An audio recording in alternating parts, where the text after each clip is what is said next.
여러분 안녕하십니까? 가장 빠른 종합 뉴스큐 시작합니다. 네, 닷새 간의 강대강 충돌을 빚은 국회. 패스트트랙 국면은 막을 내렸지만 난투의 열기가 식지 않았습니다.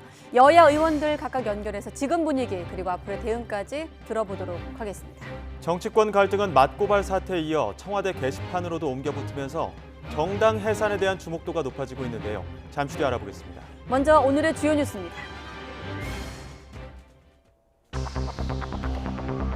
패스트트랙 법안이 지정됨에 따라 여당은 이제 추경안과 민생 법안 처리에 주력한다는 방침이지만 자유한국당은 국회 일정 전면 보이콧과 장외투쟁도 불사하며 대여투쟁 수위를 높이기로 해 경색 국면이 예상됩니다. 패스트트랙 추인과 상정 과정에서 심한 내용을 겪었던 바른미래당의 손학규 대표와 김관영 원내대표는 기자회견을 열고 당의 화합을 강조했지만 지도부 사퇴 요구에 대해서는 분명히 선을 그었습니다. 삼성전자의 올해 1분기 영업이익이 지난해 같은 기간에 비해 60% 이상 감소했습니다. 특히 반도체 부문의 영업이익이 큰 타격을 입었는데 문재인 대통령은 오늘 삼성전자 공장을 방문해 반도체 위탁 생산 세계 1위라는 삼성의 목표를 돕겠다고 말했습니다. 서울 강남클럽 아레나의 공무원 유착 의혹을 수사하고 있는 경찰이 오늘 강남구청을 전격 압수수색했습니다. 또 아레나로부터 향응 접대를 받고 유착한 정황이 포착된 강남구청 직원 등 6명을 입건해 수사하고 있습니다. KT 채용비리 의혹의 핵심으로 꼽히는 이석채 전 회장의 구속 여부가 오늘 결정됩니다. 이 전 회장이 티켓 채용을 지시한 사람은 자유한국당 김성태 의원의 딸을 포함해 지금까지 확인된 것만 9명입니다. 한국야구위원회 KBO가 상대팀 욕설 논란을 일으킨 부산 김태형 감독에 대해 제재금 200만 원의 처벌을 결정했습니다. 김 감독과 이례적으로 설전을 벌인 상대팀 롯데의 양상문 감독에게는 엄중 경고 조처를 내렸습니다. 네, 극렬한 대치 끝에 자유한국당을 제외한 여야 4당이 선거제도 개편과 공수처 신설 법안 등을 신속 처리 안건 지정, 이른바 패스트트랙에 태웠습니다. 하지만 자유한국당이 강하게 반발하면서 20대 국회는 끝이다라는 선언과 함께 전국이 더욱더 얼어붙고 있습니다. 국회로 먼저 가보겠습니다. 최민기 기자. 네, 국회입니다. 네, 지금 분위기 어떻습니까? 네, 여당인 민주당은 이제부터는 추경안과 이 산적한 민생 법안 처리에 주력한다는 방침입니다. 이 한국당의 회의실 불법 점거와 관련한 강경 대응을 유지하면서도 한국당의 이 협의를 촉구하기도 했습니다. 어제만 해도 한국당 의원들 고발에 앞장서겠다는 이해찬 대표는 오늘은 이 선거법은 여야 합의 없이 하기 어려운 만큼 이 한국당과도 많은 논의를 거치겠다고 밝혔습니다. 어느 정도 냉각기를 거친 뒤 한국당과의 협상 국면을 염두에 둔 발언으로 풀이됩니다. 직접 들어보시겠습니다. 사당이 합의한 법안이 있긴 하지만 그 법을 기초로 해서 자유한국당하고도 논의를 많이 해서 그 합의해서 처리를 할 수 있도록 당에서도 최대한 노력을 하겠고, 민주평화당과 정의당은 이번 패스트트랙에 대해 개혁의 신호탄을 쏘아 올린 것이라고 이렇게 환호를 보냈습니다. 네, 이해찬 대표는 어느 정도 협상 국면을 염두에 둔 것 같은 발언인데 한국당은 강경 투쟁 입장을 밝혔습니다. 구체적인 움직임이 나왔습니까? 네, 한국당은 오늘 오후 의원총회를 열고 구체적인 대여 투쟁에 대한 논의에 들어갔습니다. 이 자리에는 나경원 원내대표가 상복에 가까운 검은색 옷을 입고 와서 눈길을 끌기도 했습니다. 이 패스트트랙을 통과하면 20대 국회는 끝이라고 한 앞선 발언을 강조하기 위한 것으로 풀이됩니다. 이 앞서 황교안 대표는 기자들과 만나 강도 높은 투쟁을 이어가겠다고도 밝혔는데요. 황 대표의 발언을 직접 들어보시겠습니다. 이 부분에 대해서 반드시 우리가 바로 잡고 법치 사회에 맞는 그런 정치도 그런 기준에서 진행이 될 수 있도록 그렇게 하겠습니다. 어제 횃불을 하나만 더 횃불을 들자고 하셨는데 어떤 의미로 좀 해석할 수 있을지 그럼 그 자체로 보실 수 있을 것 같아요. 장외투쟁을 의미한다고 볼 수 있을까요? 다 포함되는 것입니다. 감사합니다. 강력한 투쟁을 하겠다. 네, 어떤 투쟁이요? 강력한 투쟁을 하겠다. 현재 의원총회 결론이 나오진 않았지만 한국당은 일단 국회 일정 전면 보이콧을 포함해 천막 농성 같은 장외투쟁도 검토 중입니다. 다만 이미 패스트트랙 타이머가 작동에 들어간 상황에서 마냥 선거법 개정 논의에 참여하지 않는다면 한국당의 입장을 관철할 수 없고 포항 지진과 강원 산불 대책이 담긴 추경안 심사까지 거부하는 것도 부담이 됩니다.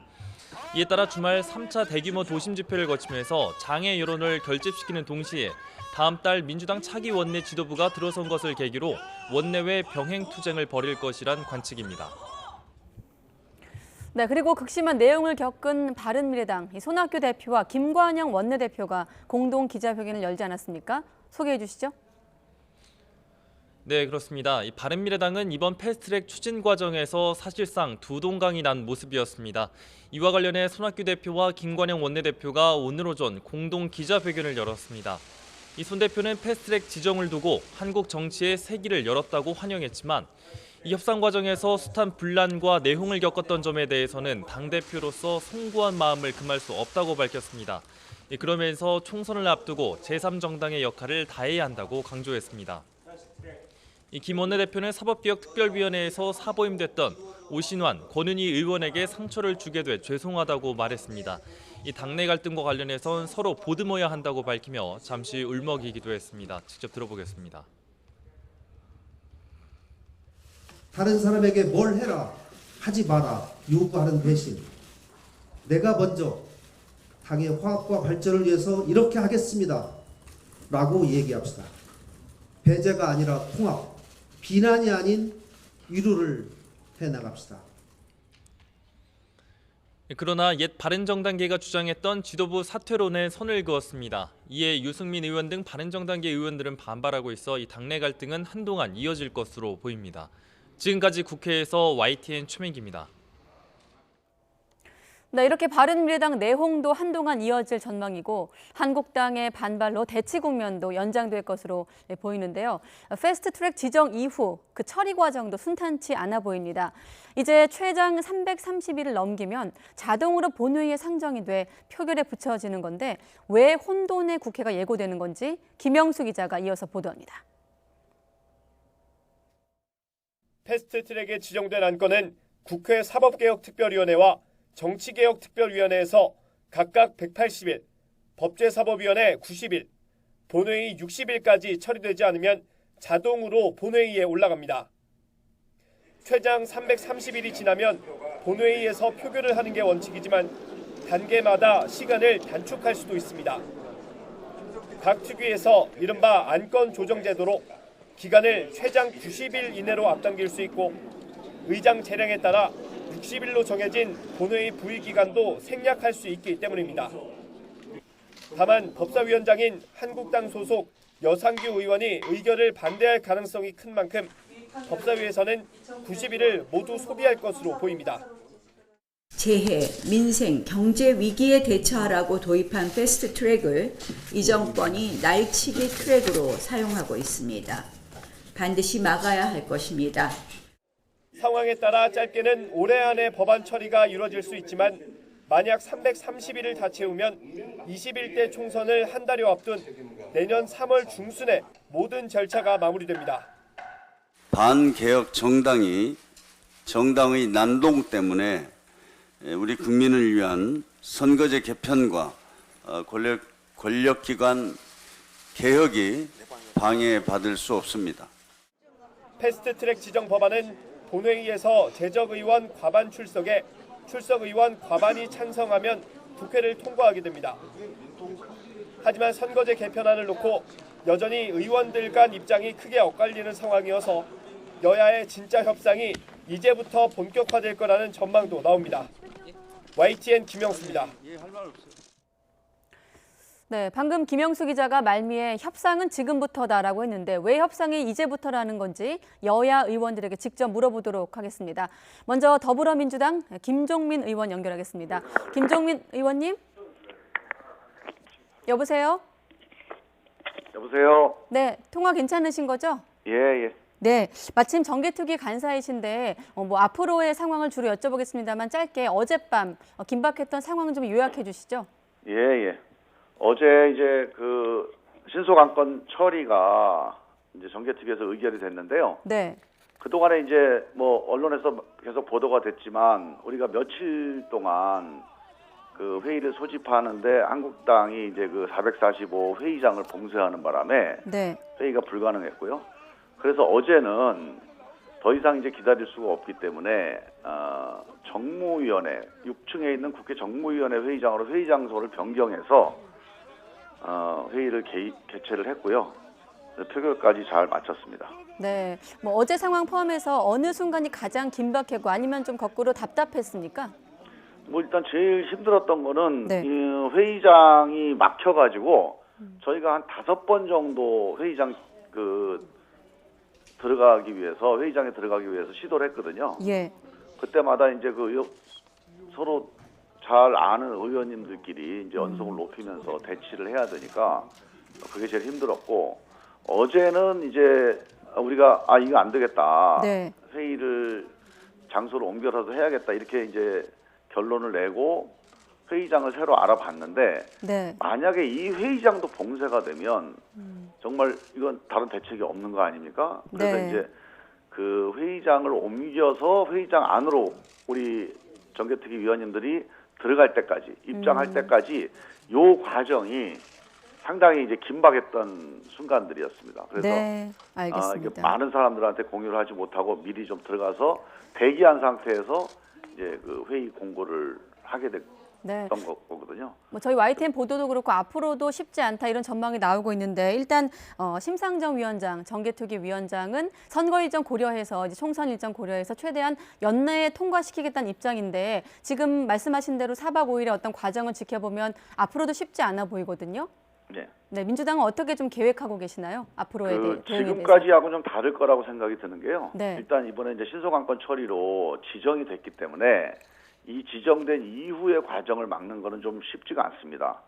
그리고 일단 지정한 목적이 네. 이걸 4당이 일방적으로 처리하기로 지정한 게 아니고, 이렇게 하면 한국당도 선거법 개혁에 대해서 함께 참여해 줄 거라고 하는 기대를 가지고 네. 지정을 한 거기 때문에 저는 6월 말까지 정개특위 시한이 남아 있잖아요. 네. 이때까지 한국당과 선거법에 대해서 다시 한번 협상을 한번 해보자. 그래서 지금 이 신속안건으로 지정된 법안이 아니더라도 한국당이 요구하고 있는 요구사항과 우리 민주당, 그다음에 나머지 야 3당이 요구하는 요구사항들을 다시 한번 조정을 해서 네. 협상을 한번 해보자. 이 선택을 일단 1순위로 추진을 해볼까 생각을 하고 있고요. 네. 저는 이 가능성도 상당히 전 있다고 생각을 합니다. 긍정적으로 보시는 거군요. 예. 왜냐하면 한국당이 지금 계속 하고 있는 얘기가 이거예요.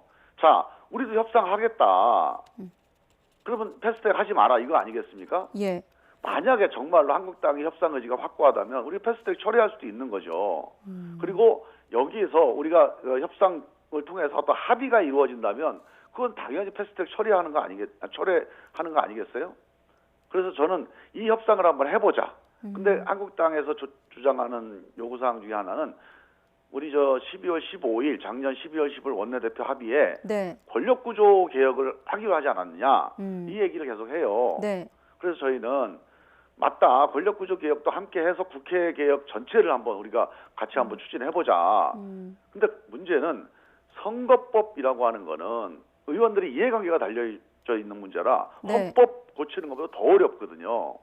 그러니까 선거법 개혁에 대해서 한국당이 정말 진지한 자세로 협상에 임해주면 그 협상이 진행되는 과정에서 자연스럽게 국회 개혁과 권력구조 개혁에 대한 얘기까지 함께 하는 게 저는 맞다, 이렇게 생각을 하고. 네, 그럼 지금 그런데 일단은 있다고 협상에 나오실 거라고 좀 긍정적으로 보시지만, 일단 한국당 같은 경우는 국회 일정을 보이콧하겠다, 장외투쟁 이어가겠다, 좀 강경한 입장을 계속 유지하겠다는 입장인데, 어떻게 좀 협상 테이블로 끌어올 수 있을 거라고 생각하세요?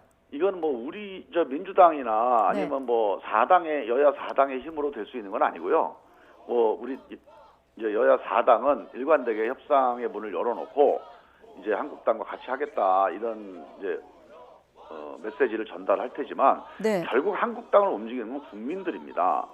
국민들이 한국당이 그 장외투쟁하는 게 맞다, 거기다 힘을 실어주면 뭐 한국당 입장대로 아마 그 국회가 바뀔 거고요. 네. 국민들이 야, 너 장외투쟁 그렇게 무리하게 하지 말고 빨리 국회에 들어가서 협상해라. 그렇게 국민들이 요구를 하시면 한국당도 아마 한 달 정도 이후에는 입장을 바꾸지 않을까 저는 그렇게 믿고 있습니다. 네, 두 여야 의원들께 6분 정도밖에 시간을 드릴 수가 없어서 마지막으로 하나만 더 여쭈면 지금 보면은 일단은 3차 고발은 좀 늦추고 강약을 조절하겠다 이런 분위기로 전해지고 있는데 고소 고발전에 대해서는 그대로 좀 강경한 입장을 원칙을 고수할 입장이신 건가요? 민주당 같은 이 경우? 문제에 대해서는 네. 이제 선진화법이라고 하는 게요. 지금 7년 동안 2012년 이후에 7년 동안 한 번도 위반한 사례가 없는 법입니다. 네. 그만큼 이 법에 무게가 있는 거거든요. 심지어는 예전에 통합진보당이라고 있지 않습니까? 예. 당시 이석기 의원이 문제가 됐던 이제 그 사건이 있었잖아요. 그때도 통합진보당이 선진화법 때문에 피켓 시위만 했어요. 절대로 물리력을 동원해서 아무것도 못했습니다. 네. 우리가 이 정당이 해산될 정도로 이제 체제를 부정하는 세력이라고 했던 통합진보당조차도 이 선진화법을 위반하지 않았던 법이거든요. 그래서 이번에 이거는 뭐 여야의 정치적 협상으로 될 문제는 아니고 네. 국회의원이 법 위에 있다. 이렇게 되면 안 돼요. 그럼 국민들이 법 안 지킵니다. 그래서 국회의원도 법 아래에 있다라고 하는 것을 확인을 하고 그 다음에 법적 처리 이후에 정치적으로 어떻게 또 협상하고 합의할까 하는 그런 그 다음 문제고 일단 이 선진화법 위반에 대해서는 네. 검찰에서 엄격하게 법적인 그 진행을 해야 될 거라고 봅니다. 네, 알겠습니다. 더불어민주당 김종민 의원님 먼저 연결해서 들어봤습니다. 고맙습니다. 예. 자, 이번엔 자유한국당 조경태 의원 바로 연결해서 지금 당 상황, 좀 전에 이제 의총이 열렸는데요. 지금 분위기 어떤지 물어보도록 하겠습니다. 조경태 의원님. 네, 안녕하세요. 수고 네. 많으십니다. 네, 의원총회 끝났습니까? 아니, 지금 하고 있습니다. 하고 있는 중이시고. 자, 지금 네, 의원총회 분위기 포함해서 어제 패스트트랙 처리 이후 지금 한국당 분위기 먼저 전해주시죠. 네, 지금 한국당은 아시다시피 매우 분위기가 격양된 상태였고요. 네. 그동안에 그 선거법 같은 경우에 여야가 항상 합의 정신을 가지고 처리해 왔지만 이번에 이렇게 일방적으로 처리된 부분에 대해서 매우 국민과 함께 분노하고 있습니다. 네, 어떻습니까? 지금 앞서 그 김종민 의원 같은 경우는 그래도 지금 시점에라도 자유한국당과 협상의 여지가 좀 있다. 긍정적으로 좀 보던데 뭐 지금 자막이처럼 20대 국회는 끝이다. 좀 앞으로 강경하게 대여 투쟁에 나설 계획인 건가요? 한국당 같은 경우는? 일단은 한국당은 그 국민 속으로 들어가서 국민과 함께 그 국민의 어떤 분노 그리고 국민의 어떤 염원을 함께 고민해야 되지 않겠나는 게 다수의 의견이고요. 예. 조금 전에 그 더불어민주당에서 말씀하신 것은 굉장히 그 국민을 속이는 그런 모습이라는 생각을 합니다. 어떤 부분이 그런 거죠? 예. 아니 협의가 가능하다고 하면은 왜 굳이 그것을 어저께 또 그동안에 말치기식으로 통과를 하려고 했는지 저는 되묻지 않을 수가 없습니다. 그래서 저희 자유한국당은 이러한 그 폭거에 대해서 국민과 함께 규탄하고 또 국민 속에도 들어가서 이 잘못된 이러한 그 이 정권에 대해서 강하게 규탄하는 그런 움직임들을 많이 보일 것으로 예상됩니다. 국민 속으로 들어가신다는 말씀은 이제 일단 보이콧을 하고 장외투쟁을 검토하고 있다는 입장과 연결되는 건가요? 그것은 뭐 제가 예단하기는 어렵습니다만은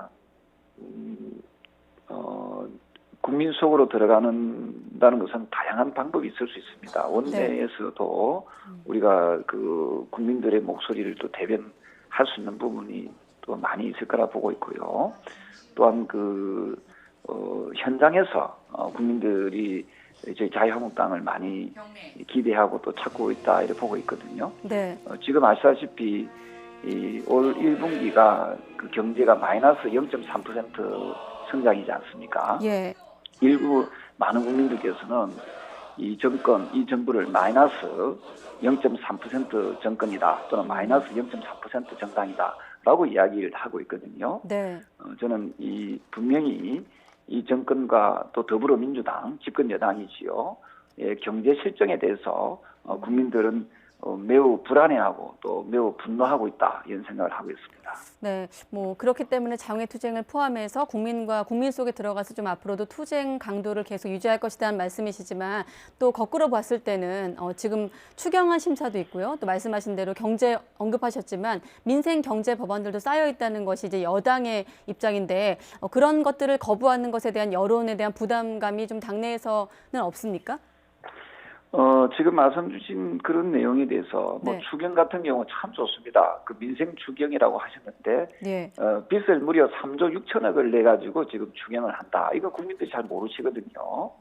굳이 빚을 내 가지고 추경을 해야 되느냐 하는 부분에 대해서 저희들 자유한국당에서는 매우 이 부분에 대해서 고민을 많이 하고 있다 하는 말씀이고요. 네. 또한 민생 법안이라고 말씀하셨지만 통계청이 통계를 한 2002년인가 2003년 이후에 네. 빈부의 격차가 가장 많이 벌어졌습니다.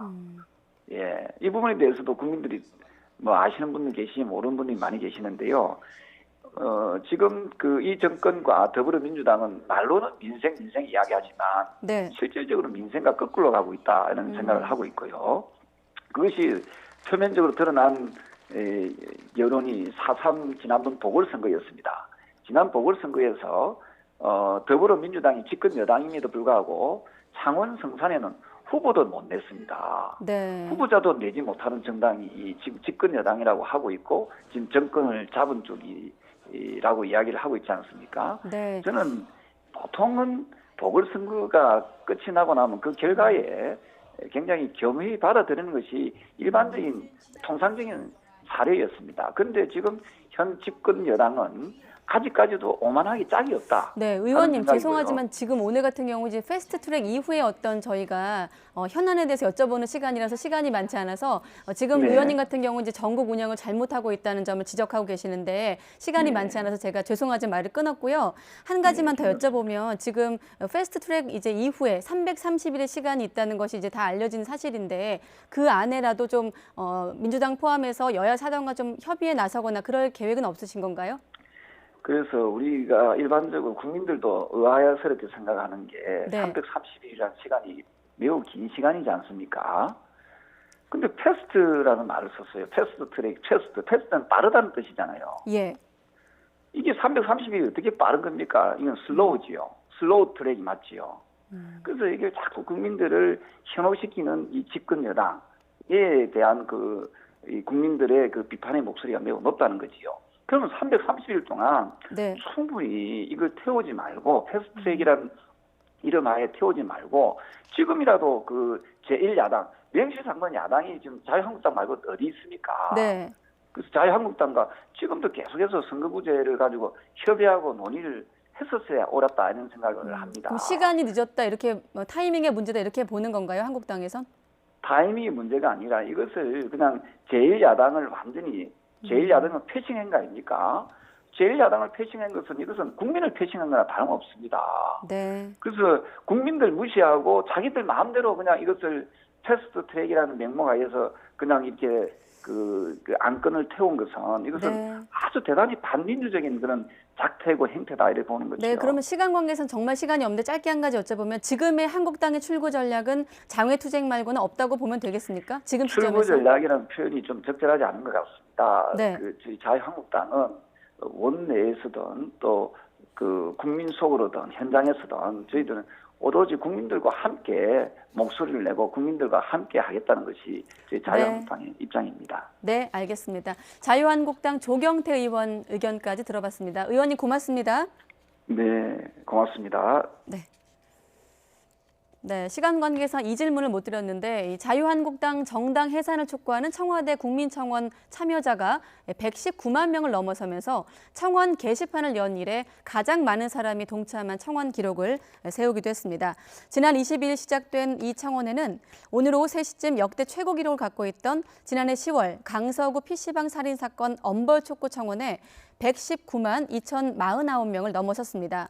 청원 게시자는 자유한국당이 장외 투쟁과 입법 발목 잡기 등으로 정부의 정책을 방해하고 있다면서 통합진보당 해산의 선례를 따라 한국당을 해산시켜달라고 주장했습니다.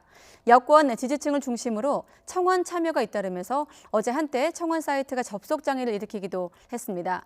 여기에 맞서 어제 시작된 더불어민주당 해산 국민청원도 참여자가 10만 명을 넘어서면서 청와대 국민청원이 여야 개파 간 세대결 양상으로 번지고 있는 상황입니다.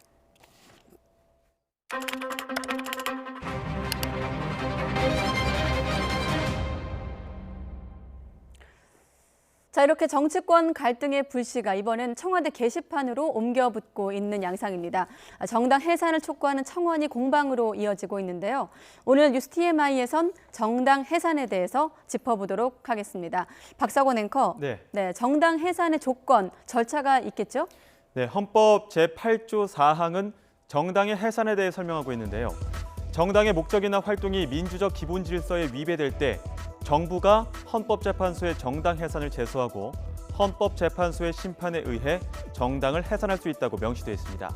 정당 해산 심판은 정부만이 제소할 수 있기 때문에 일반 국민은 헌법재판소에 정당 해산 심판을 청구할 수 없습니다. 다만 정부에 대해 정당 해산 심판을 청구해달라는 청원을 할 수 있죠.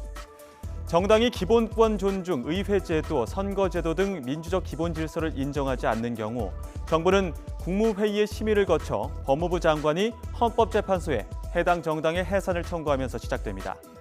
정부가 제소하면 헌법재판소는 해산 여부를 결정하는데요. 정당 해산 결정은 재판관 7인 이상 출석과 6인 이상의 찬성으로 이루어집니다. 헌법재판소가 정당 해산을 결정하게 되면 중앙선거관리위원회로 결정서를 보내고 중앙선관위는 결정을 집행해 정당의 등록을 말소합니다. 또 정당의 자녀 재산은 국고에 귀속되고 대체 정당이 금지되며 헌재 결정으로 해산된 정당의 명칭은 다시 사용할 수 없습니다. 대표적인 사례는 2014년 12월 통합진보당에 대한 해산 청구 사건이었습니다. 당시 통합진보당이 북한식 사회주의 실현이라는 숨은 목적을 갖고 활동했다며 헌법재판관 8명이 정당 해산 결정을 내린 바 있죠. 최근 며칠 동안 국회 안에서는 고성이 난무하고 밤샘 육탄전이 벌어지는가 하면 공사 연장까지 등장했는데요.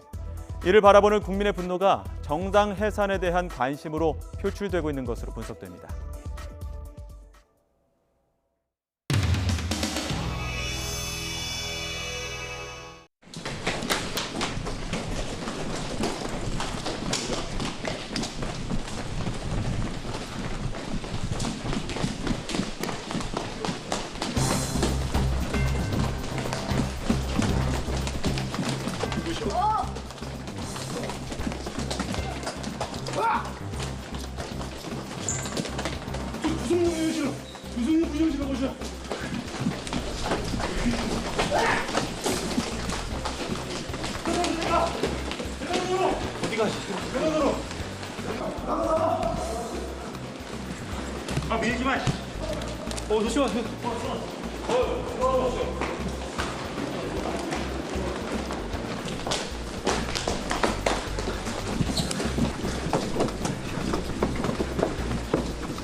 밀지 마. 조심하.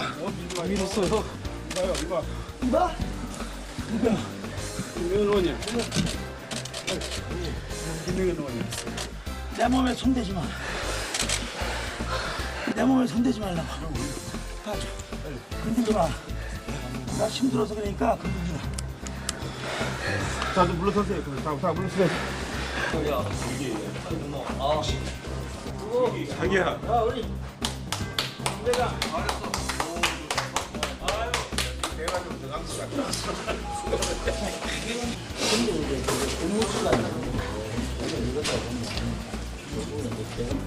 아, 맞어. 근데 여기는 그 상무님들만 나가. 하여튼 2조와 3조 우리 연합군 모여서 같이 투쟁 또 시작하겠습니다. 그거는 우리 연대장하고 저하고 좀 준비를 마련을 하고 있으니까요. 대장님 알아서 네. 알겠습니다. 그거만 좀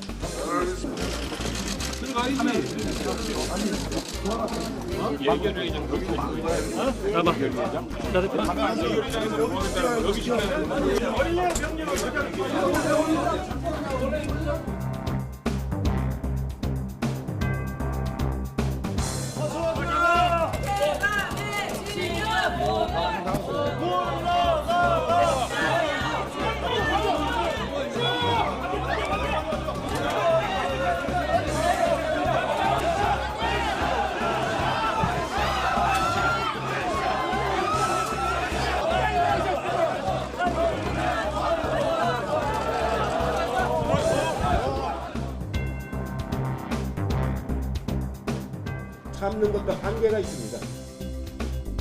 임계점에 이르면 더 이상 참으면 안 됩니다. 이제 마지막 단계까지 왔습니다. 우리 홍영표 원내대표님 머리가 다 빠지도록 저 뒷머리를 보세요. 저렇게 인내심을 가지고 여기까지 왔습니다. 더 이상 인내하시면 안 됩니다.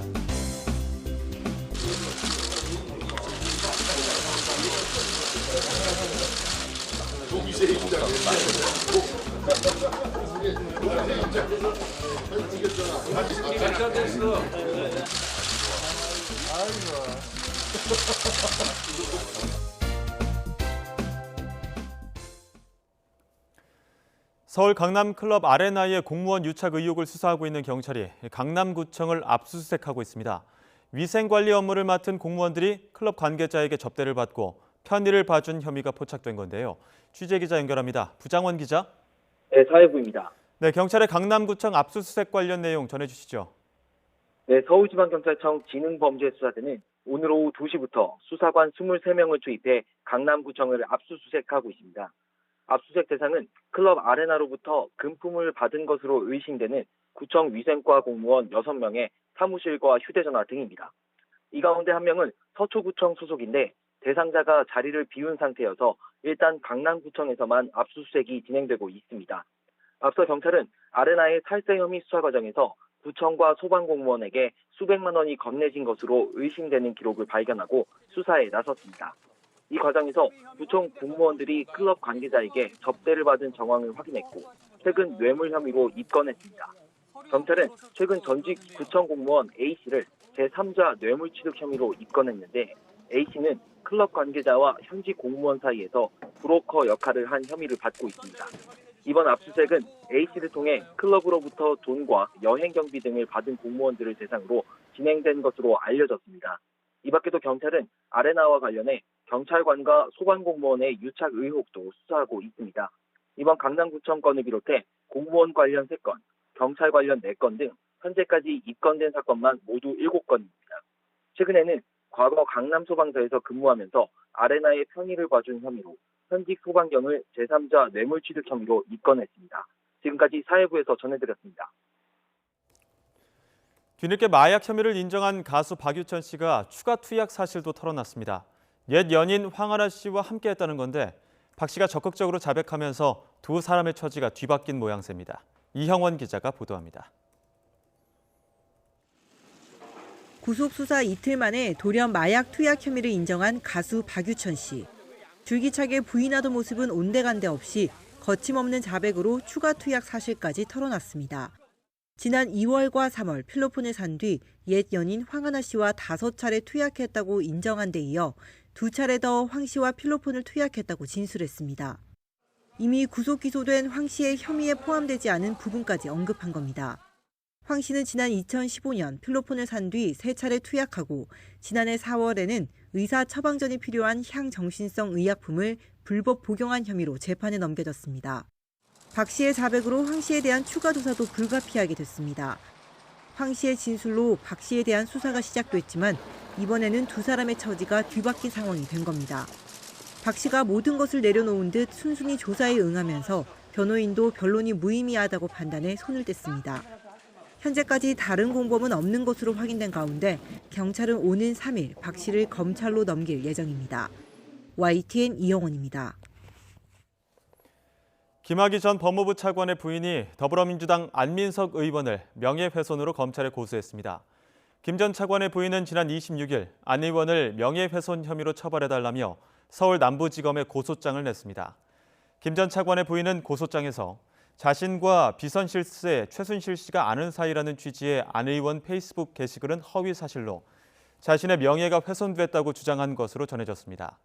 안 의원은 지난 3일 김 전 차관의 부인이 박관천 전 청와대 행정관을 명예훼손으로 고소한 점을 비판하며 김 전 차관의 부인과 최순실이 잘 아는 사이일 것이라는 취지로 적었습니다.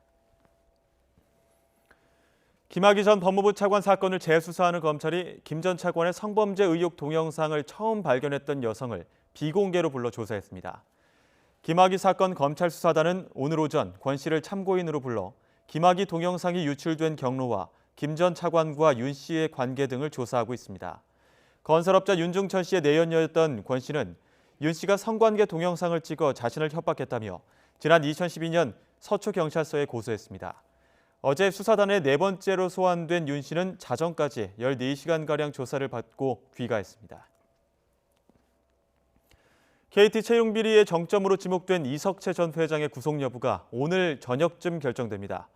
구속에 기로에 선 건 이번이 처음이 아닌데요. 이 전 회장이 채용 비리 의혹마저 피해 나갈 수 있을지 법원의 판단이 주목됩니다. 김우준 기자의 보도입니다. KT 부정 채용의 정점으로 지목된 이석채 전 회장. 이 전 회장이 오늘 오전 구속 전 피의자 신문을 받기 위해 법원에 출석했습니다.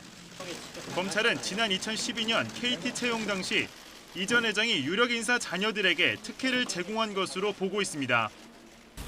부정 채용에 직접 관여하셨나요? 내가 참 사진 많이 봤네.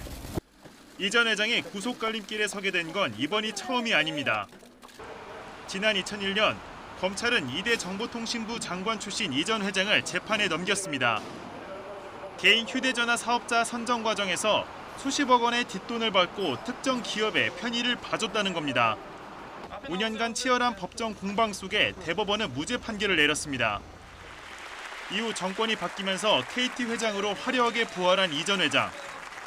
하지만 스카이라이프 지원 논란과 근로자 임금 미지급 등 각종 구설에 휘말리며 검찰 출석을 반복했습니다.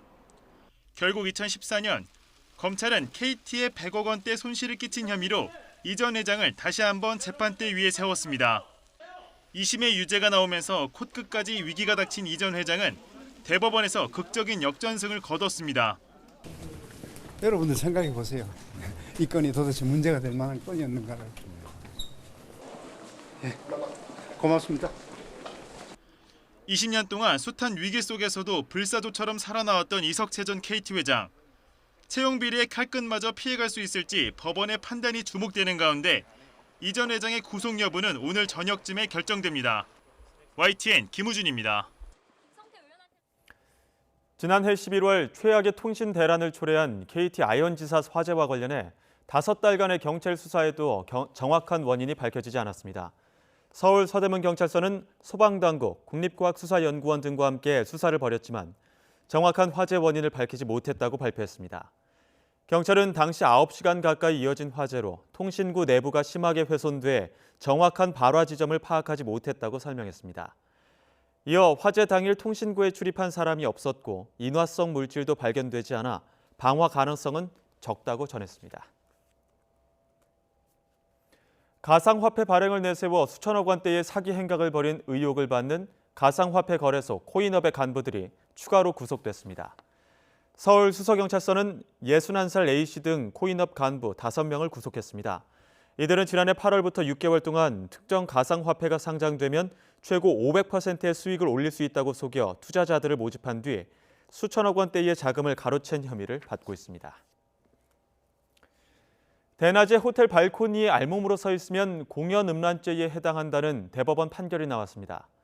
대법원은 공연음란 혐의로 기소된 36살 A씨에게 벌금 50만 원을 선고한 원심 판결을 확정했습니다. 앞서 부산의 한 호텔 6층에 투숙한 A씨는 지난 2017년 9월 정오쯤 야외 수영장이 내려다 보이는 발코니에 알몸 상태로 3, 4분 서 있었습니다. 야외 수영장에서 이 모습을 본 한 여성이 경찰에 신고했고 검찰은 여성의 진술을 토대로 호텔 발코니에서 음란 행위를 한 혐의로 A씨를 기소했습니다. 박근혜 정부 시절 정치 개입과 불법 사찰을 했다는 의혹을 받는 현직 경찰 치안감들의 구속 여부가 이르면 오늘 결정됩니다. 서울중앙지방법원은 오늘 오전 10시 반 선거법 위반과 직권남용 등의 혐의로 구속영장이 청구된 박모 치안감과 정모 치안감에 대한 구속잔 피의자 신문을 열었습니다.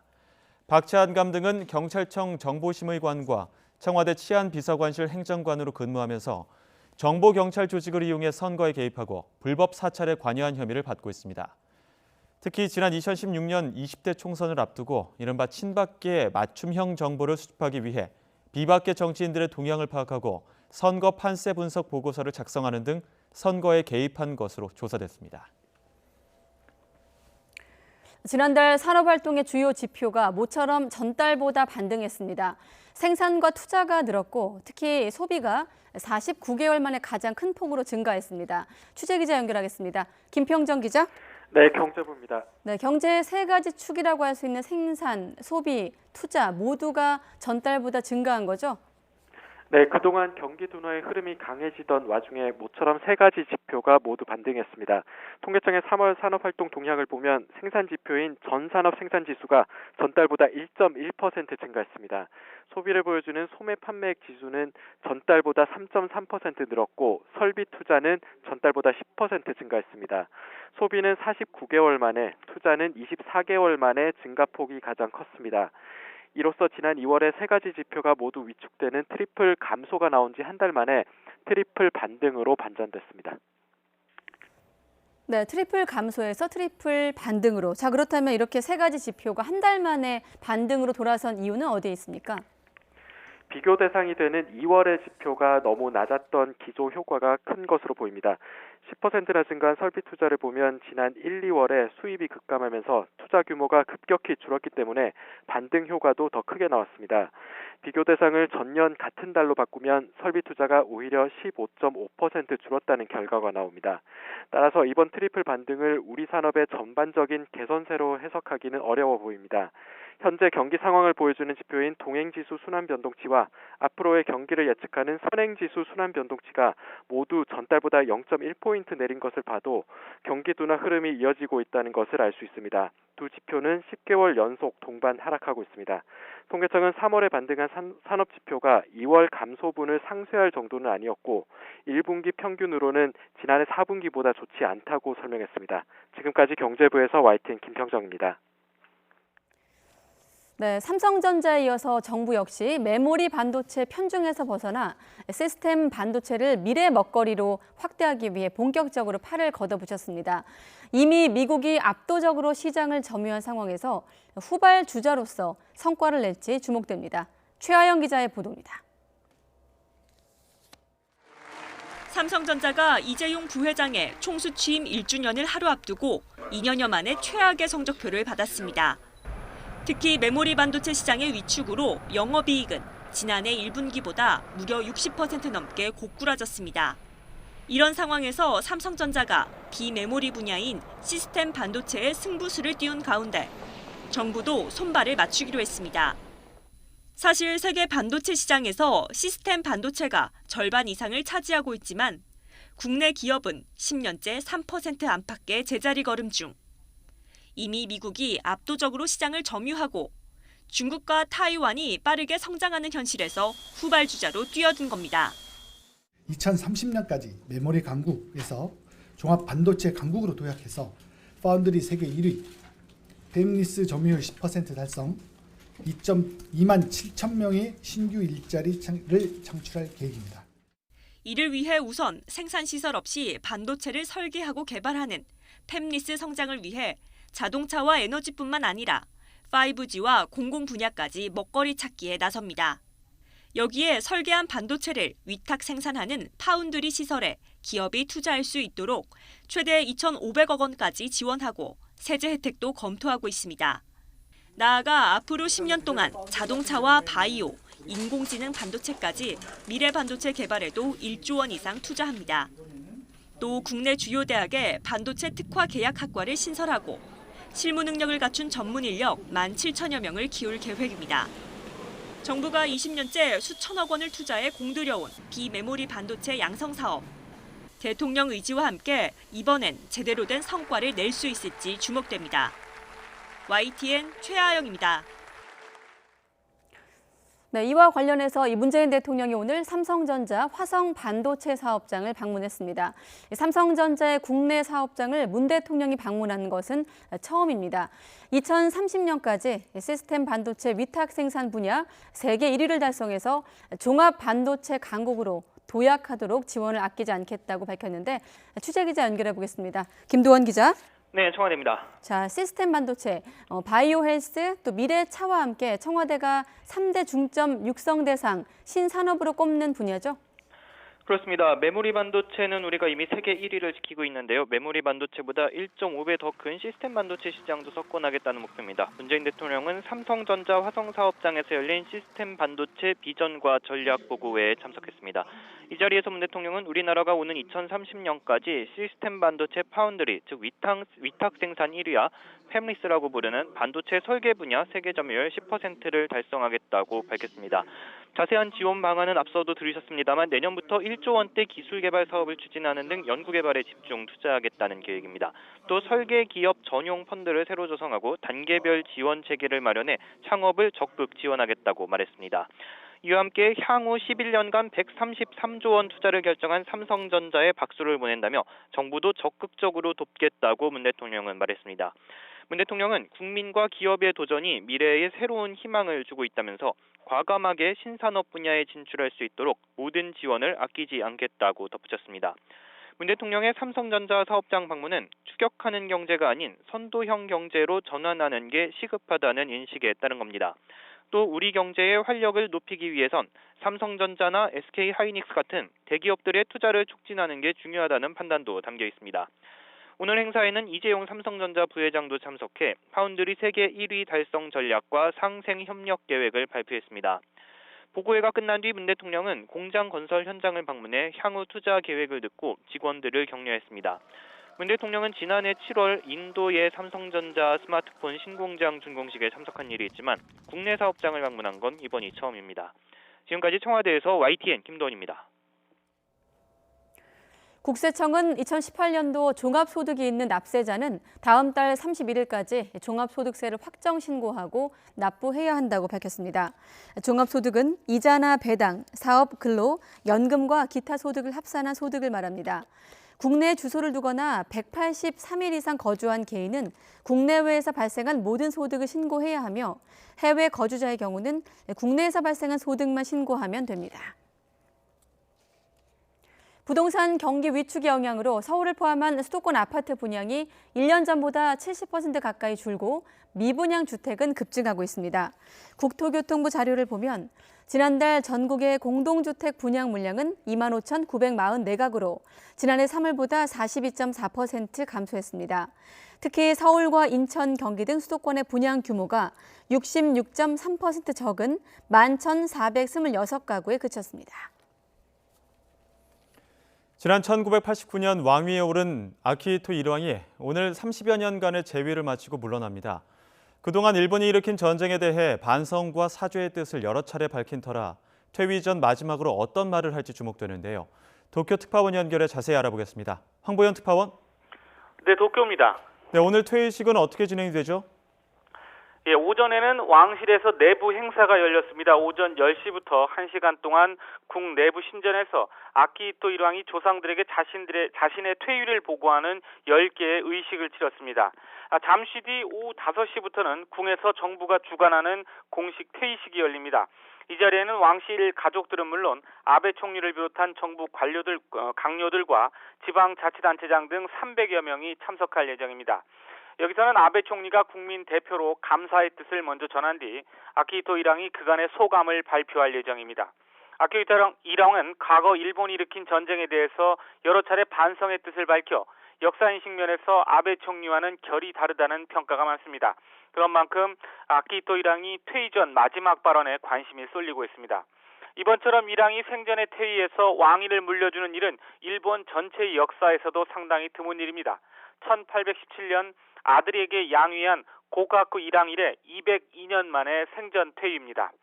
오늘 퇴위식으로 1989년 아키히토 일왕 즉위와 함께 시작된 연호 헤이세이는 31년을 끝으로 역사 속으로 사라집니다. 왕위는 큰아들인 나루히토 왕세자가 있게 됩니다. 일본 정부는 지난 1일 새 연호 레이와를 발표해 새 일왕 시대의 개막을 예고했습니다. 나루히토 왕세자가 왕위에 오르는 즉위식은 내일 오전에 열립니다. 네, 아키히토 일왕은 우리나라와 관련한 언급이나 행동도 과거에 있었죠. 그렇습니다. 가장 대표적인 게 한일 월드컵 공동 개최를 앞둔 2001년 12월 기자회견 때였습니다. 당시 아키히토 일왕은 조상의 생모가 백제 무령왕의 자손이라고 일본 역사책에 쓰여 있는 데 대해서 한국과의 인연을 느끼고 있다고 말했습니다. 또 노태우, 김영삼, 김대중 당시 대통령이 일본을 방문했을 때는 과거사와 관련해 통석의 염을 금할 수 없다. 또 한반도에 큰 고난을 안겨준 시기가 있어 슬프다라는 등의 언급으로 사과의 뜻을 표했습니다. 일본어로 고구려는 고마라고 하는데 2017년에는 고마 신사를 참배하기도 했습니다. 사이판 방문 때에는 예정이 없던 한국인 위령탑에 헌화하기도 했고 도쿄 지하철역에서 선로에 쓰러진 일본인을 구하다 숨진 이수연 씨 추모 시사회에도 참석했습니다. 꾸준히 우리나라와의 관계 개선에 노력하는 모습이 엿보이는 대목입니다. 아키히토 일왕은 그러나 일본이 일으킨 전쟁 피해국들을 두루 찾았지만 아직 우리나라를 방문하진 않았습니다. 그간 정부와 민간에서 일왕의 방안을 추진해왔지만 성사되진 못한 겁니다. 일각에서는 아키히토 일왕이 퇴위 후 여러 가지 면에서 부담이 적어지는 만큼 우리나라를 방문해 경색된 한일 관계 전기를 마련해 주길 기대하는 분위기도 감지되고 있습니다. 지금까지 도쿄에서 YTN 황보현입니다. 일본 집권 자민당의 니카이 도이치히로 간사장이 시진핑 중국 국가주석에게 국빈 방문을 요청했다고 말했다고 일본 언론들이 보도했습니다. 니카이 간사장은 어제 기자들에게 시 주석을 국빈으로 초청했다고 밝혔습니다. 니카이 간사장은 아베 신조 총리의 특사로 지난 24일 베이징을 방문해 시 주석을 만난 자리에서 초청의 뜻을 전달한 것으로 보입니다. 중국 정부가 오늘 시진핑 중국 국가주석과 리커창 총리를 비롯한 당 정의 최고 수뇌부가 모두 참석한 가운데 5.4운동 100주년 기념 행사를 열었습니다. 시진핑 중국 국가주석은 베이징 인민대회당에서 열린 기념식에서 5.4운동은 민족을 구하기 위해 청년 지식인이 일으킨 반제국주의 운동이라며 청년들의 역할을 강조했습니다. 시 주석은 특히 오늘날 중국의 꿈은 세계의 꿈과 밀접하게 연결돼 있다면서 5.4운동의 정신을 중화민족의 부흥으로 이어가자고 청년들에게 역설했습니다. 개성공단 기업인들이 두고 나온 시설을 점검하기 위해 공단 폐쇄 이후 9번째로 방북을 신청했습니다. 개성공단 기업비상대책위원회는 오늘 정부 서울청사 앞에서 개성공단 방문 허용을 촉구하는 기자회견을 연 데 이어 통일부에 방북 신청서를 제출했습니다. 개성공단 기업협회 정기섭 회장은 남북 간 평화와 상생을 추구하는 문재인 정부의 정책 방향을 믿고 지금까지 기다렸지만 허용할 수 없다는 말만 들었다며 이는 미국을 지나치게 의식한 것이라고 지적했습니다.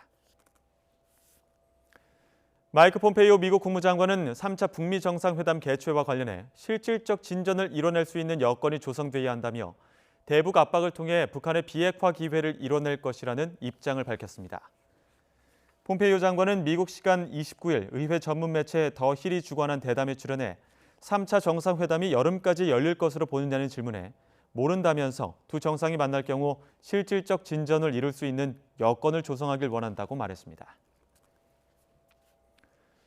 북한이 오토 원비어 군을 풀어줄 당시 직접 평양에 들어가 원비어를 데리고 나온 조셉 이온 전 대북정책특별대표가 북한의 치료비 청구서에 직접 서명했다고 시인했습니다. 트럼프 대통령의 승인이 있었던 것으로 보인다고 덧붙였는데요. 논란이 확산할 것으로 보입니다.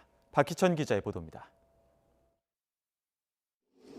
북한에 억류된 지 17개월 만인 지난 2017년 6월 혼수 상태로 풀려난 미국 대학생 오토 원비어군.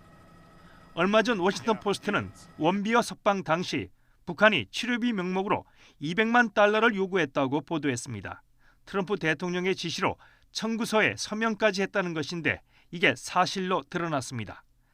당시 평양에 들어가 원비어를 데리고 나온 조셉 윤 전 대북정책특별대표는 CNN과의 인터뷰에서 북한이 200만 달러를 요구했고 북한이 내민 청구서에 자신이 서명했다고 밝혔습니다.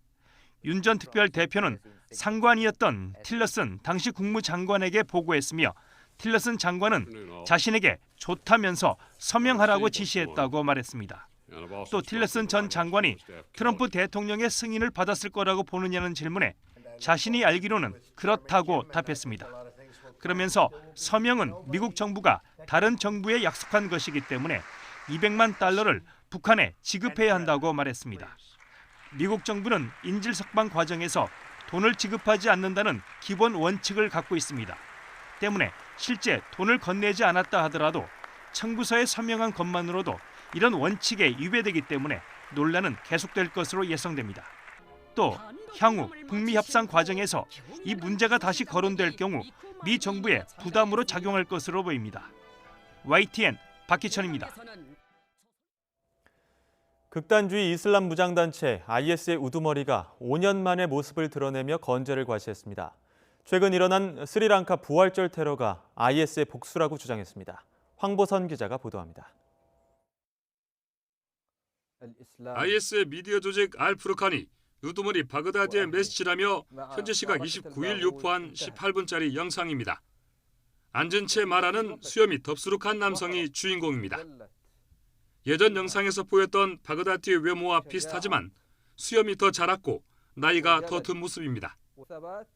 바그다드가 모습을 드러낸 것은 지난 2014년 6월 이라크 모술에 있는 알루리 데모스크의 설교 이후 거의 5년 만에 처음입니다. IS는 이번 영상이 제작된 시점을 이달 초로 달았습니다.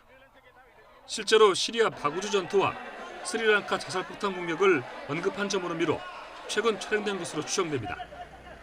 바그다드는 이 영상에서 최근 스리랑카에서 발생한 부활절 테러가 시리아 바구주 전투의 복수라고 주장했습니다. 그는 또 기독교를 상대로 복수 공격이 이어질 것이라고 경고했습니다. IS는 지난달 시리아 동부의 마지막 속을 바구주 전투를 끝으로 시리아와 이라크에서 모든 점령지를 상실했습니다. 이번 영상으로 IS는 계속된 패퇴 속에서도 바그다드의 건재함을 과시했습니다. 앞서 바그다드의 생존을 입증하는 최후 정황은 작년 8월 추종자들에게 세계 각지에서 계속 싸우라고 촉구한 55분짜리 육성 파일이었습니다. 미국 정부는 바그다드에게 알카에다의 옛 두목인 오사마 빈 라덴과 같은 최고 2,500만 달러, 약 290억 원의 현상금을 걸었습니다. YTN 황보선입니다. 네, 중국, 유럽 등에서 아프리카 돼지열병이 크게 확산하고 있지만 축산물 불법 반입이 줄지 않고 있습니다.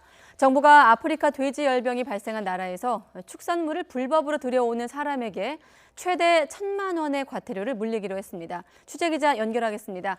김장하 기자. 네, 행정부입니다. 네, 불법 축산물 반입에 대한 과태료 많이 올라가는 거네요. 네, 앞으로 축산물을 신고하지 않고 불법으로 국내로 갖고 들어오다 걸리면 최대 1,000만 원의 과태료가 부과됩니다.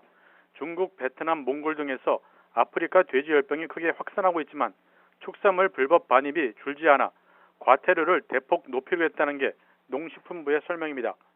아프리카 돼지열병 발생 국가에서 돼지고기 또는 가공품을 불법 반입하면 첫 번째는 500만 원, 두 번째는 750만 원, 세 번째는 1,000만 원의 과태료가 부과됩니다.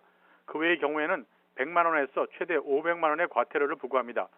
아프리카 돼지열병은 치사율이 거의 100%에 이릅니다. 국내 유입될 경우 양돈 농가에 수조 원의 피해가 우려됩니다. 현재 중국뿐 아니라 아프리카 대륙 대부분과 러시아와 동유럽, 서유럽에서 확산하고 있습니다.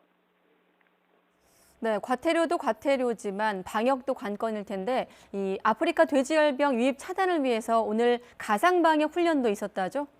그렇습니다. 오늘 농림축산식품부는 아프리카 돼지열병의 국내 유입을 가상한 방역 훈련을 오늘 오후에 세종 호수공원에서 실시했습니다.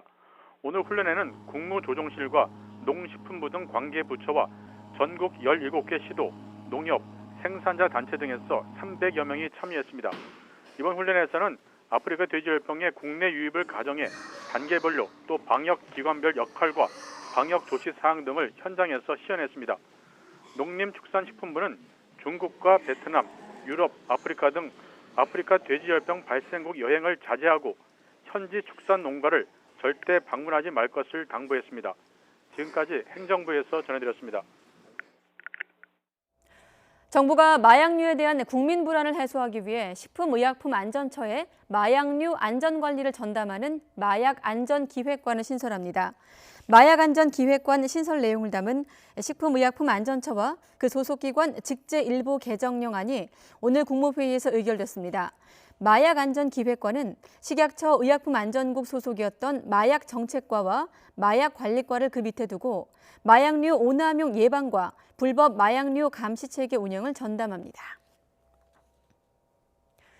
자살자 혹은 자살 시도자가 발생한 가구도 위기가구로 판단이 돼 필요할 경우 사회보장급여를 지원합니다. 또 복지부정수급으로 환수 통보된 금액의 30%, 1인당 연간 5천만 원 이내에서 포상금이 지급하게 됩니다. 보건복지부는 이런 내용을 담은 사회보장급여법 시행령 일부 개정령안이 오늘 국무회의에서 의결됐다고 밝혔습니다. 네, 지금 고교 2학년생이 치르게 되는 2021학년도 대학 입시부터 정시 비율이 늘어납니다. 서울대와 연세대 등 서울권의 주요 대학 중심으로 정시를 늘렸는데 고려대는 오히려 학생부 교과 전형을 3배 가까이 확대했습니다. 권호진 기자가 좀 더 설명합니다. 2021학년도 대학 입시 전형의 최대 관심사는 수능 중심의 정시 모집 확대 여부였습니다. 서울 지역 주요 대학들이 앞장서 늘렸지만 비율은 역대 최악을 기록한 2020학년도 대입보다 불과 0.3%포인트 증가에 그쳤습니다. 서울대가 1.5%포인트 겨우 늘었지만 연세대는 4%포인트 정도 확대해 정시 모집 비중이 30%를 넘었습니다. 이화여대가 10%포인트를 넘었고 동국대도 4%포인트 이상 늘었지만 경희대와 중앙대는 찔끔 올랐습니다. 2022학년도까지 정시 비중을 30% 이상으로 늘리라는 교육부 방침에 따라 일부 대학은 생색만 냈습니다. 정시 비율을 확대하지 않으면 재정 지원을 받지 못하기 때문입니다. 수시 모집 인원의 87.2%인 약 23만 명을 학생부 위주 전형으로 선발하고 정시 모집에서는 정시 모집 인원의 88.4%인 약 7만 명을 수능 위주 전형으로 선발할 계획입니다. 그러나 서울 주요 대학 가운데 정시 비중이 최하위인 고려대는 오히려 내신 위주로 학생을 뽑는 학생부 교과 전형을 3배 가까이 늘렸습니다. 2022학년도까지 학생부 교과 전형을 30% 유지하면 정시 비중을 30%로 늘리지 않아도 정부 지원을 받을 수 있는 허점을 노린 것으로 볼 수 있습니다. 학생부 종합전형에 대한 문제점에서도 파생되는 거기 때문에 적어도 정시 수능 반영 비율만큼은 30% 이상 맞추는 쪽이 좀 더 수험생이라든지 교육당국의 예측 차원에서도 더 맞는 것 같습니다. 교육부는 고려대에 대해 당장 제재를 가하지는 않을 방침입니다. 하지만 2022학년도 대입까지 정시 비중 30% 이상 관철을 위한 정부의 압박 기조는 이어질 전망입니다. YTN 근호진입니다. 올해 1학기 대학의 소규모 강좌 수가 1년 전보다 9천여 개 줄고 전임 교원의 강의 부담은 증가한 것으로 나타났습니다. 교육부와 한국대학교육협의회가 이달 1일 기준 4년제 대학과 교육대학 196곳의 강좌 수와 등록금 현황 등 공시정보를 분석한 결과 이같이 나타났습니다. 분석 결과를 보면 올해 1학기 196개 대학이 개설한 강좌는 모두 30만 5,300여 개로 지난해 1학기 31만 2천 개보다 6,600여 개 감소했습니다. 장애인 의무고용 사업체의 장애인 고용률이 지속해서 증가하고 있지만 교육청과 1,000명 이상 대기업 등의 장애인 고용은 여전히 저조한 것으로 나타났습니다. 지난해 말 기준으로 장애인 의무고용 사업체 장애인 고용률은 2.78%로 전년보다 0.02%포인트 올랐습니다. 하지만 전국 17개 교육청은 장애인 공무원 고용률이 1.7%로 공공과 민간을 포함한 모든 부문에서 가장 낮았습니다.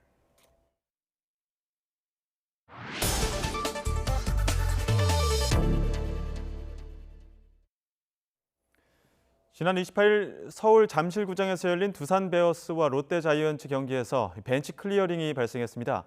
특이한 건 선수가 아닌 감독 사이 신경전에서 촉발된 일이었는데요. 오늘 퀵토비에서는 최동호 평론가와 이 내용 살펴보겠습니다. 평론가님 안녕하십니까? 예, 안녕하세요. 네, 논란이 발생한 게 지난 28일 잠실구장이었습니다. 관련 내용 간략하게 정리를 좀 해주시죠.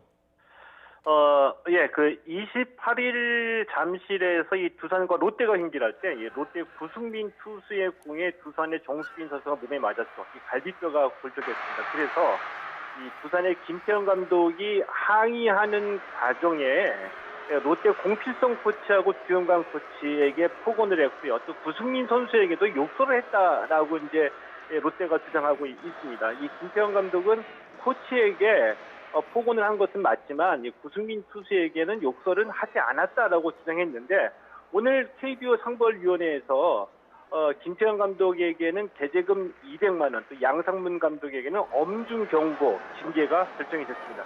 예.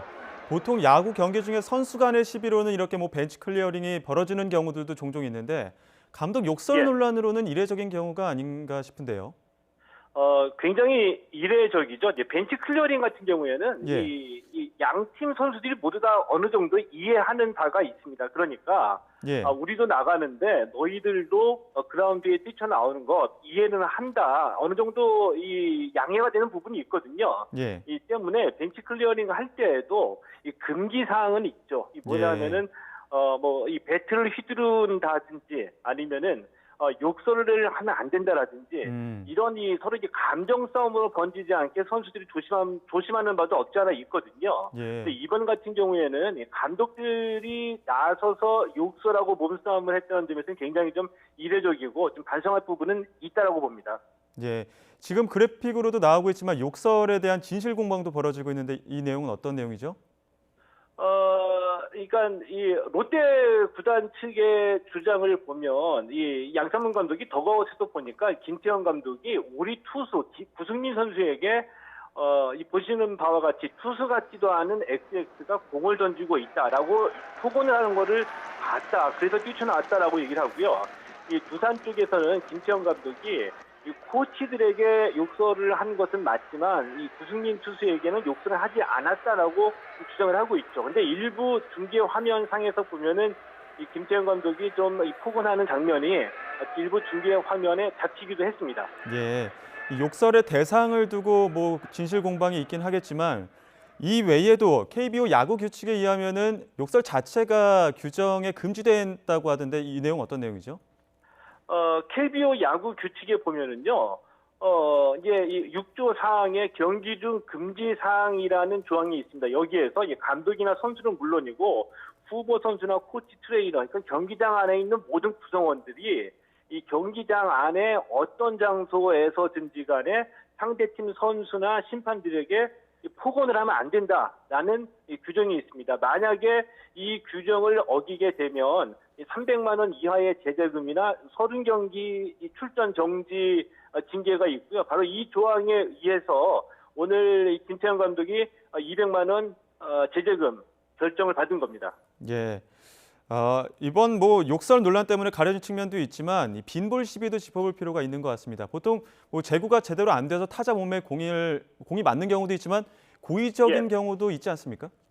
이 고의적인 경우도 있죠. 그러니까 이 타자가 타석에 들어설 때에도 이번 타석에서 내가 공에 맞겠구나 짐작하고 들어가는 경우도 있습니다. 자, 이런 경우는 어떤 경우냐 하면은 흔히 우리가 이제 불문율이라고 얘기를 하는 거죠. 상대팀을 자극하는 예의에 벗어난 행동을 했을 경우에 타자에게 이제 징계성으로 투수가 일부러 몸에 공을 맞추는 경우도 있거든요. 근데 이거는 타자도 어느 정도 또 이 불문율로 인정하는 부분이 있기 때문에 던지는 투수도 이 선수 생명에 지장을 주지 않는 한도 내에서 던지고요. 또 실수로 몸에 맞는 공을 던진다고 하더라도 사과를 해야 되는 부분이 있기도 하거든요. 바로 이런 부분들을 얘기를 하는 거죠. 예.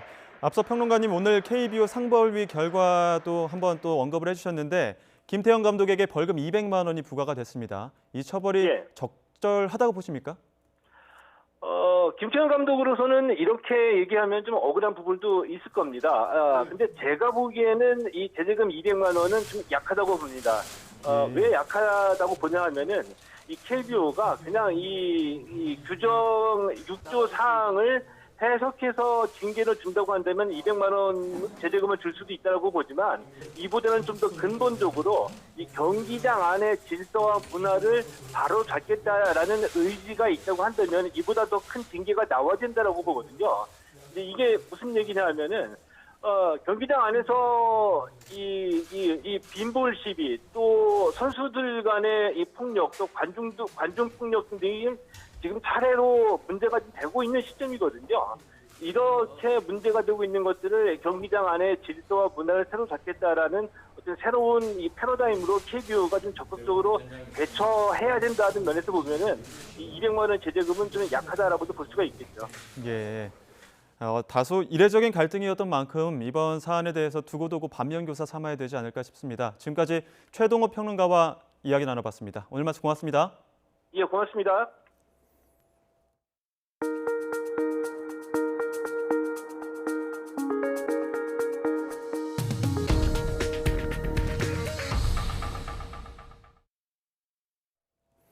프로농구 최고 연봉 선수는 지난 시즌 9억 2천만 원을 받은 KCC 이정현 선수입니다. 그런데 이 최고 연봉 기록이 바뀔 수도 있을 것 같습니다. 국가대표 포워드인 LG 김종규가 FA 협상을 앞두고 있기 때문입니다. 허재원 기자가 보도합니다. 2013년 프로에 데뷔한 김종규는 높이와 스피드를 두루 갖춘 우리나라를 대표하는 빅맨입니다. 1991년생으로 만 28살도 채 안 된 젊은 나이에 2014년 인천 아시안게임 금메달로 군 면제까지 받아 활용 가치는 더욱 높습니다. 원소속 팀인 LG로서는 자유계약 선수가 된 김종규를 놓칠 수 없는 이유입니다. LG 구단 선수 구성이 사실 실외종규 같은 경우도 굉장히 달리는 농구에 그런 농구에 적합하고 잘하는 선수들이기 때문에 김종규는 지난 시즌 플레이오프 8경기에서 평균 20득점을 기록하며 자신의 값어치를 한껏 끌어올렸습니다. 다음 시즌부터 모든 쿼터에 외국인 선수가 한 명씩만 출전할 수 있기 때문에 김종규의 몸값은 더 치솟을 것으로 보입니다. 벌써 세 구단 이상이 김종규 영입을 검토하는 것으로 알려져 2년 전 이정현이 기록한 프로농구 최고 연봉 9억 2천만 원을 넘어설 수 있다는 예상도 나옵니다. 언론에서도 그렇고 주위에서도 그렇고 뭐 이렇게 그런 식으로 말씀을 많이 해주셔가지고 저도 그냥 담담히 받아들이고 있습니다. 김종규의 몸값이 올라갈수록 LG에서 함께 FA 자격을 얻은 국가대표 가드 김시래의 이적 가능성은 커질 전망입니다. 김종규와 김시래를 포함한 FA 선수들은 15일까지 원소속 팀과 우선 협상에 나섭니다. 현대모비스의 통합 우승을 이끈 양동근과 함지훈은 잔류가 유력한 가운데 하승진과 양희종 등 거물급 FA들의 거취에도 관심이 집중됩니다. YTN 허재원입니다. 보도 전문 FM 채널 YTN 라디오가 오늘 개국 11주년을 맞았습니다. YTN 라디오는 11주년 특집으로 오늘 하루 동안 인기 프로그램 진행자를 모두 바꾸어 방송하고 있습니다. 뉴스 정면 승부 진행을 맡은 이동형 작가는 시사 프로그램 진행자에서 음악 프로그램 DJ로, 뉴스 정면 승부는 평소 YTN 라디오 생생경제를 진행하는 김혜민 PD가 스페셜 MC로 나섰습니다. 한국노동운동의 한 획을 그은 전태일 열사를 기리는 아름다운 청년 전태일 기념관이 문을 열었습니다. 서울 청계천 수표교 인근 전태일 기념관에서 열린 개관식에는 박원순 서울시장과 양대노총 위원장 등 200여 명이 참석했습니다. 박 시장은 개관식에서 기념관은 노동과 평화와 인권이 만나는 곳이라며 전태일 열사가 꿈꿨던 세상으로 흘러갈 것을 확신한다고 말했습니다.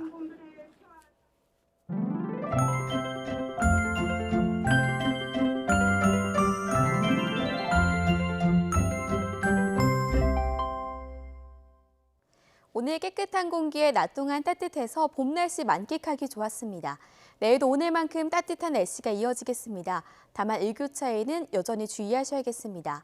내일 서울의 낮 기온이 21도, 대구는 24도까지 오르며 따뜻하겠지만 일교차가 10도 이상 크게 벌어지겠습니다. 외출 시에는 큰 일교차에 대비한 옷차림 하시기 바랍니다.